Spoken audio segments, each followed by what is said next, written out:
Bonjour les amis. Nous retrouvons l'évangile de Marc au chapitre 6, les versets 53 à 56. Donc depuis la dernière fois, nous avons mis entre parenthèses, je dirais, dans notre avancée sur Marc, la multiplication des pains. Et puis, nous avons aussi mis de côté le moment dans lequel Jésus marche sur l'eau. Voilà. Et nous revenons en fait à Génézareth, sur le bout du port. Et donc nous avons un évangile qui est très court et qui paraît comme ça, peu intéressant. Puisque après la traversée, ils touchèrent terre et ils abordèrent. Dès qu'ils furent débarqués, les gens reconnus en Jésus, ils parcoururent tout le pays et se mirent à porter les malades sur des brancards où l'on apprenait qui il était. Partout où il entrait, villages, villes et hameaux, on mettait des malades sur les places, on le suppliait de les laisser toucher seulement la frange de son vêtement, et ceux qui le touchaient étaient tous sauvés. Voilà. Vous voyez, on a vraiment la description du Jésus grand guérisseur. Alors pourquoi? Parce que, vous vous souvenez, avec Marc, c'est cette idée, il ne veut qu'à la fin qu'on sache exactement qui était Jésus. Vous verrez, c'est cette histoire du centurion au pied de la croix qui, une fois qu'il va avoir percé le flanc, Jésus va dire « Ah oui, vraiment, cet homme était bien le Fils de Dieu. » Voilà.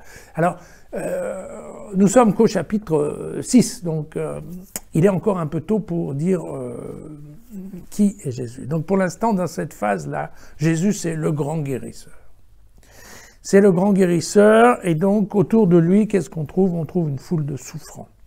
Et encore une fois, revenons maintenant, si vous le voulez bien, à la situation de Marc avec sa communauté, car Marc écrit pour sa communauté. C'est une communauté de souffrants. Ce sont des gens qui sont en train de se faire tabasser par les militaires de Néron, par les Juifs qui sont à Rome, et ce sont des gens qui, effectivement, doivent se cacher, qui ont du mal à vivre leur foi et qui ont la trouille.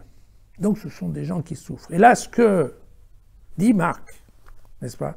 C'est que ce sont les gens souffrants qui ont reconnu Jésus. Hein? Ils ont reconnu Jésus. Et c'est toute cette idée qu'en fait, vous qui souffrez, eh bien, ne vous inquiétez pas parce que vous allez être les premiers à rencontrer Jésus et vous savez qu'il suffit qu'on touche la frange de son manteau pour être sauvé. Donc c'est bien un message, encore une fois, de support à sa communauté. Dire, attendez, les gars, relax. Vous avez la chance de connaître Jésus, vous souffrez, et c'est bien Jésus qui va rencontrer les souffrants. D'ailleurs, vous savez, plus tard dans l'Évangile, par rapport à, comme j'aime à le dire, cette idée d'image de Dieu, vous savez qu'ensuite Dieu va beaucoup souffrir. Et donc, il est évident que c'est un Dieu souffrant. Voilà. Ce qu'on verra probablement un peu, c'est une image biblique assez connue qui est le serviteur souffrant. Voilà. Jésus est un Dieu qui souffre et qui donc comprend les hommes qui souffrent. Je pense que c'est vraiment... c'est plus que comprendre, je dirais. Jésus fait partie de la communauté des gens qui souffrent. Voilà. Et je pense que c'est un message très fort, mais vous voyez, le message du pape François actuellement, c'est exactement cela. C'est exactement cela. Le pape François ne se préoccupe que des gens qui souffrent.